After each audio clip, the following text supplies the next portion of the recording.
Hello ladies and gentlemen, and this is Graphing 101 with your graphing calculator. The first thing I'm going to show you is if you're going to graph an equation, you have to put it into your calculator. So the first place we're going to go is up here to the y equals button. You'll notice I have a long list here. I can put in several equations at one time. I can look at them at one time, or I can have some of them on and some of them off. But for the basics right now, I'm just going to type in a simple linear equation. So I want to enter in 3x. Notice where I'm finding the x. It's on this button up here. I am not using the alpha x because that's not what it's for. Don't do this. This is the x button we want. Yes, it's got several things on here. Depending on the type of function we're doing, we'd want to use different things. But initially, it's only going to come up with the first one, the x. So let's do 3x plus 2. And this is the equation that we're going to graph right now. I've put it into my y equals menu. Again, it's a y equals menu, so any equation I want to put in here has to be solved for y. If it's not solved for y, I can't put it into the graphing calculator. So if you're dealing with an equation that has both the x and y on one side of the equation, one side of the equal sign, you're going to have to solve it for y before you can put it into the calculator. Once you have that into the calculator, we're going to go to the window setting. That's the button right next to it. Now, the settings you see right now are what we call the default window, the default settings. The x minimum is at -10, and the x maximum is at 10. The x scale is 1. Same settings for the y's. And all this means is that when I graph it, I'm going to see x's going from -10 across the screen to +10. And each tick mark is going to be at an interval of 1.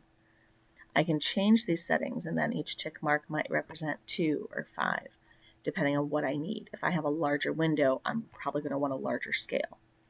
And same thing for the y's. I'm going to see it going from -10 up to +10. Now with the equation that we have graphed right now, we recognize this as having a y-intercept of 2 and a slope of 3. So this window should show me the line just fine. Once I'm there, I'm going to want to hit the graph button. Ooh, I got a very common error message, invalid dimension. So there's one of two reasons why you would get an error message like this, and I did this on purpose so that you would understand. So the first thing I'm going to do is I'm going to hit enter, and it makes it go away. I'm going to go back to my window and make sure that my minimums are less than my maximums. Minimum is less than my maximum. Yep, all that seems to be fine. That's one of the first errors that people will make, is they'll accidentally put the positive and negative in the wrong spot. So if you tell the calculator that the minimum is +10 and the maximum is -10, it gets confused and you'll get an error message. But that doesn't seem to be the case here. So the next most likely candidate, I'm going to hit the second stat plot. So it's right above the y equals menu. Now, for some reason, I have a stat plot on, and right now you don't know what a stat plot is for, but that's okay. I don't want it on because it's going to interfere. So I'm just going to go down here. There's a number 4 that says plots off. So I'm going to hit 4, and then I'm going to hit enter. And now all my plots are off. I'm going to go back second stat plot, and I'll show you. They're all off now, so that shouldn't interfere. So now, again, I've got my equation in my y equals menu. My window is at a setting that I like. So now when I hit graph, there it is. There's my line. My x's again go from -10 to +10. My y's go from -10 to +10. And each of these tick marks represents 1. Now that being said, if I wanted to estimate a point on the graph, it'd still be kind of hard to make out exactly where it lines up. But the nice thing about the graphing calculator is I don't have to guess that much. Right here is a button we call trace. When I hit the trace button, I'll see this little cursor come up. It's on this line. I know because up here it tells me what graphs it's on. That's important because if I have several graphs on the screen at the same time, I'm going to want to be able to know which one I'm on, and it tells me which one I'm on right up here. And then down here, it tells me what point I'm at right now. Right now I'm at 0, 2. I'm at my y-intercept. And if I hit my right arrow key, it's going to take me up along that line to different points. Left arrow key will take me to the left. And again, it's just showing me different x and y values for where I'm at. But you'll notice they're kind of strange x's and y's. So as soon as I get off that standard 0, 2, it starts to get a little weird. If I hit the up arrow key or down arrow key, that's what would change me to a different equation if I had them in here. I only have one, so it's not going to do anything right now. But right now I am in my trace mode, and let's say I want to know what the value of y is when x equals 3. Because I'm in my trace mode, all I have to do is come down here and hit the 3 button. You'll see it says x equals 3, and as soon as I hit enter, it's going to take me right to that point. Now it's at y equals 11, which is off my screen, so I can't really see my cursor anymore, but at least it told me where that point is. Unfortunately, I can't do the same thing with the y's. If I want to try and figure out an x value for a given y value, I'm going to have to do a little more estimating using my left and right arrow keys. So let's say I wanted to figure out where y equals 8. Well, right now I'm at y equals 8.3. That means I'm close, so it's around x equals 2. Let's see if I can get closer. So I'm going to hit the left arrow key. Ooh, that took me below it. But as I'm close to that y equals 8, my x is close to 2. So I'm going to try 2 and see what oh, hey, there we go. Now sometimes I'll be able to get closer in my estimations like this. I hit it right on the nose.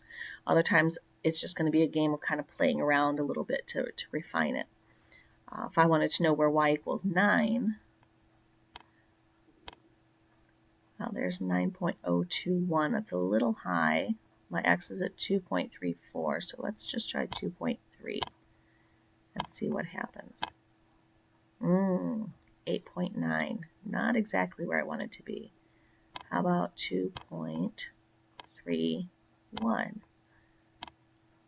Brings me closer. So then I can, again, play around with the x values and get as close to 9 as I can. Whether it's a smidge over or a smidge under, I want to try and get as close as I can. But a big thing is that it depends on how many decimal places I want to be able to go to and how close I want to get. So that's something I'll keep in mind as I'm playing around. Now, with the graph, I do have a zoom function. So maybe I wanted to zoom in a little bit on where I'm at over here. So I can hit zoom in, and then it's going to tell me to put my cursor on the area that I want to zoom in on. So I want to zoom in on this. So when I hit enter, it's just going to go right to that area and get in really close.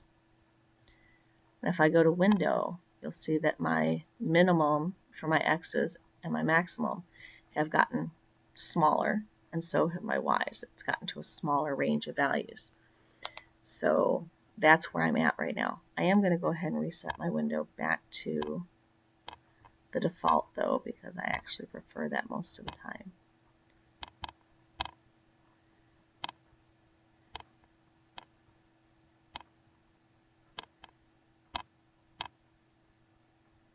So back to my default window here. Now again, if I want to be able to have some values, I can sit and play with the trace function for a while to figure it out. Or what I can also do is I can go to my table. You'll see above graph it says table, and it's in blue, so I'm going to hit second graph. And here are some x values. Here are the corresponding y values. So I've got my little list here. Now I was trying to figure out when y equals 9, what's the closest I get to that. And it's obviously between 2 and 3. But I want to see how close I can get. So I'm going to come over here to table set. And I'm going to hit second table set. I remember from my tracing that it was close to 2.3. So I'm going to tell my table to start at 2.3. And this is the differences on the table, so it's the intervals I want to go. And I want to go up in increments of hundredths, so I'm going to hit 0.01. So now when I go to second table, it started at 2.3 and it's going to take me up by increments of 2.01. So I've got 2.31, 2.32. And as I look over here, it looks like 2.33 is going to get me the closest to 9. 2.34 is almost as close, but not quite. So if I were trying to round to the nearest hundredth, 2.33 would be the x value that corresponds with the y value of 9. It's as close as I could get it. So the table function is kind of handy, just because sometimes we're lazy and we don't want to sit and do all the calculations ourselves, even if it is just 3x plus 2. All right, those are your graphing basics, and I hope you enjoyed the video.